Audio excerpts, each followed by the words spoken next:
So now we will move on to ACAD-03, which is a quick introduction to the radiotelephony and the language that we use when talking over the radio.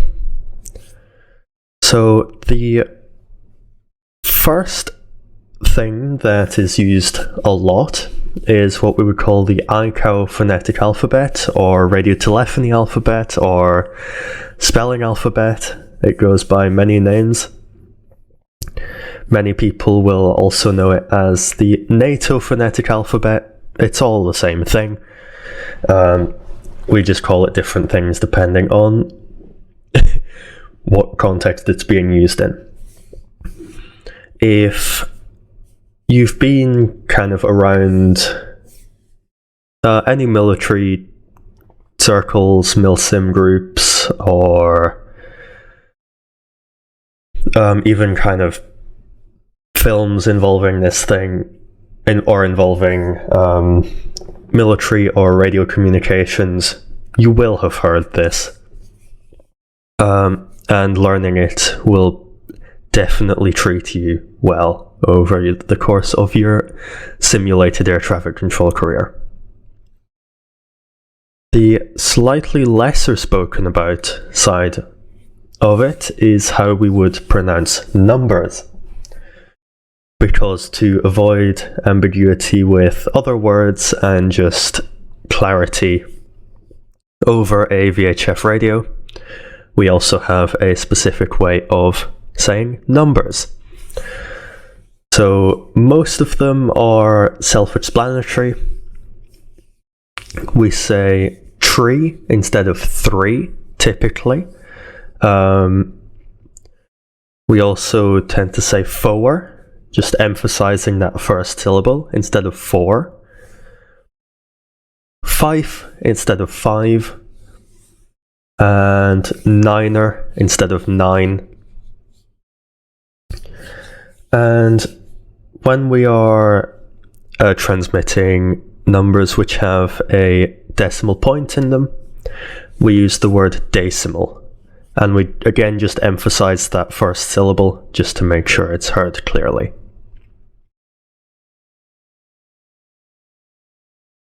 Then we have what we call procedure words, or pro words.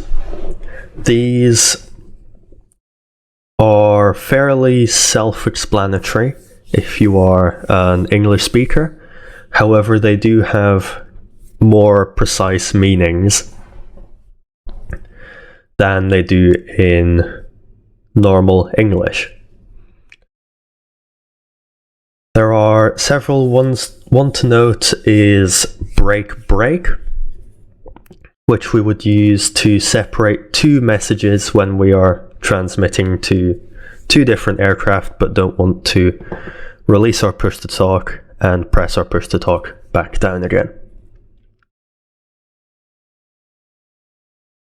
The other one is I say again, which is useful for kind of if you want to repeat something you have just said for clarity.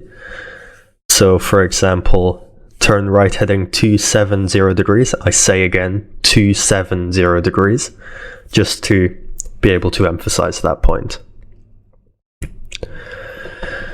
The next one is Roger, which has a specific meaning in that it just means that I have received your last transmission. It is in no way equivalent to affirm from the last slide. You are not answering yes or no for that matter in any way. And it also is very different from the word wilco, which is short for will comply. So I will comply, I will do what you tell me.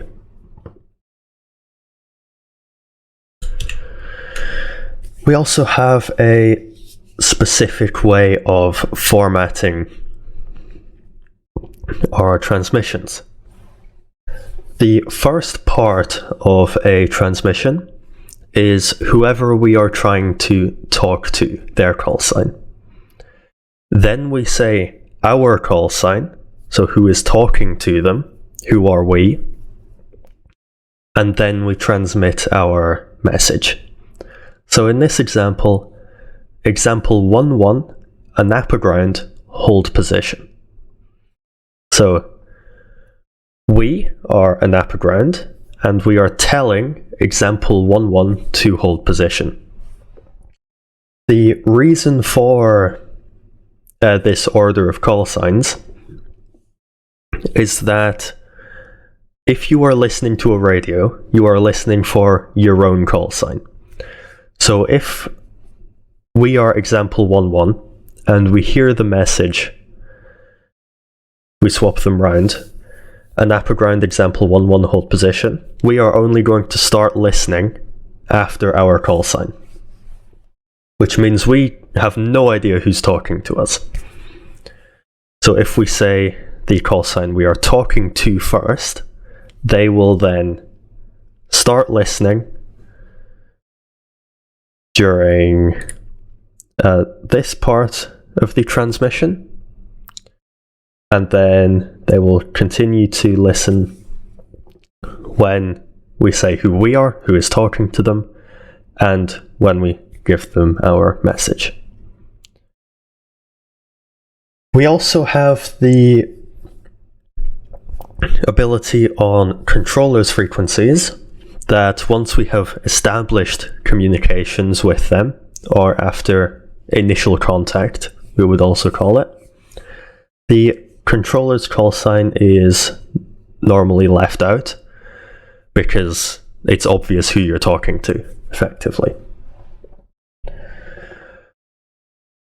And we can still include our own call sign, or pilots can include the controller's call sign in cases of emphasis and specific clarity.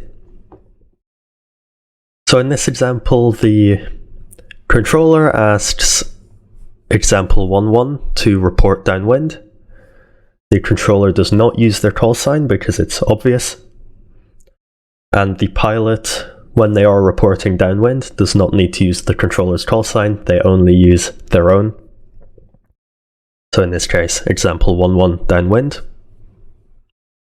And if pilots are reading back an instruction, which is something that pilots will do to, or pilots should do,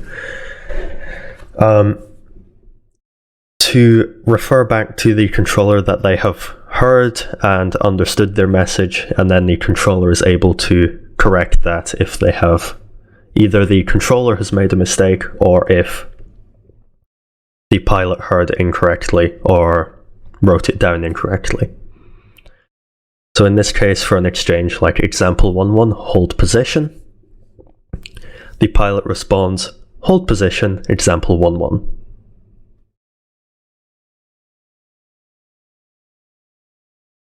We also have some kind of good practice tips when talking on a radio.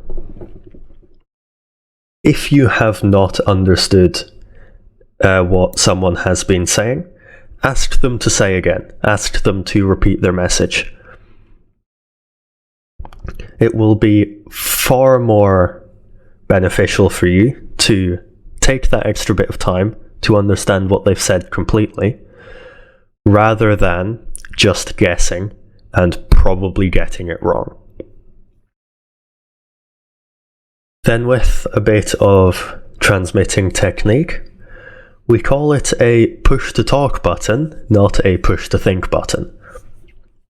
You do not want to start transmitting, and all you're transmitting is silence while you are thinking of what to say.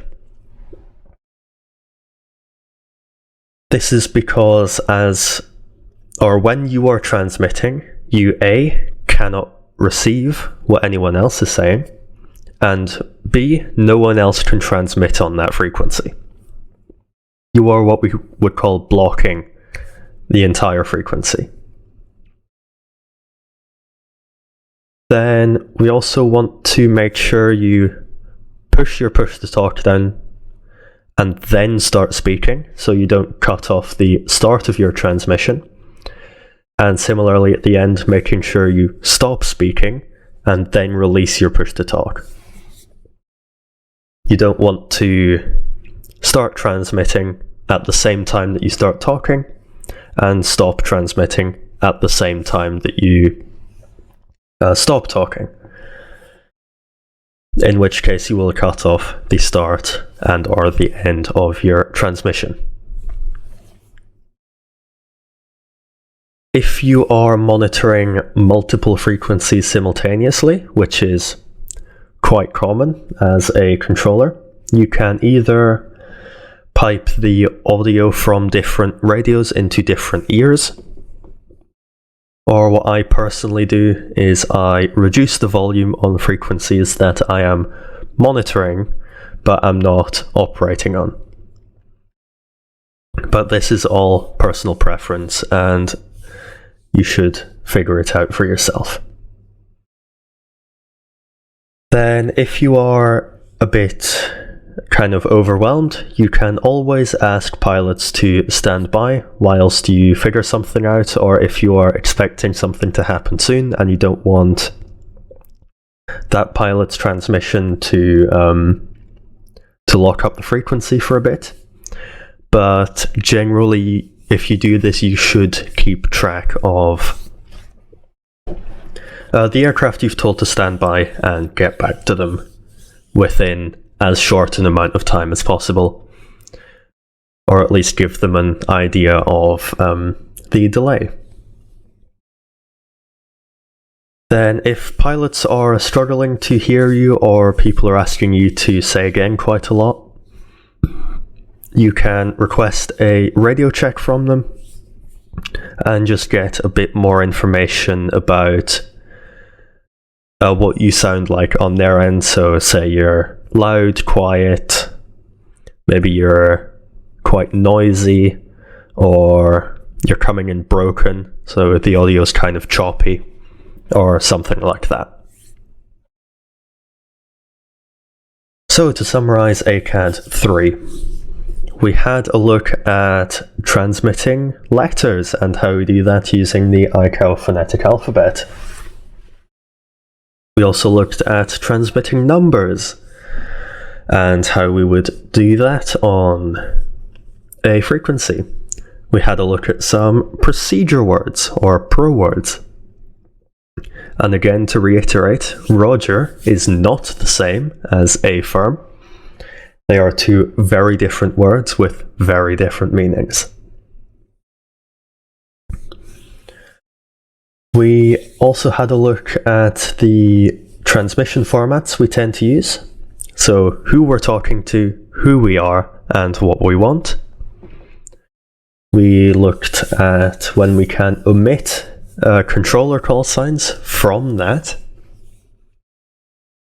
and how pilots would read back instructions. And then finally we had a look at some best practices, remembering it is push to talk and not push to think, and also making sure our whole message is transmitted.